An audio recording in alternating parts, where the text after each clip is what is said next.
Now we have realized that there is definite need of vaccines because what we have seen in all these months of pandemic, few of the countries have miserably failed in spite of having adequate preventive measures. So we have seen series of lockdowns, uh, one after the another. So this means it's not easily preventable just by applying mask, just by enforcing physical distancing and frequent sanitization. So we need something extra, and vaccine can fulfill that gap.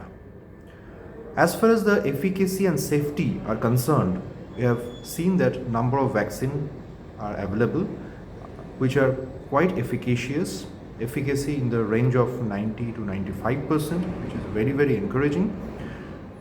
But at the same time, we'll have to be very careful regarding the safety of the vaccines. So we must go for vaccines which have undergone trials involving large number of people. So Sputnik V, which is being trialed in different countries, at least 11 countries, so can be a very good vaccine candidate because we are going to get very good data, robust data coming out of these trials. There are two things which we should always keep in mind other than the efficacy and safety, and these are affordability and storage facilities.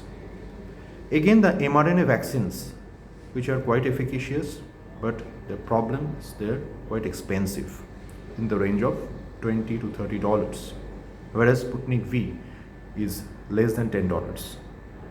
So, which is suitable for mass vaccination. And also the storage conditions for mRNA vaccines like Pfizer's and Moderna, we need minus 70 degree Celsius cold storage system, which is very difficult to find in countries like India.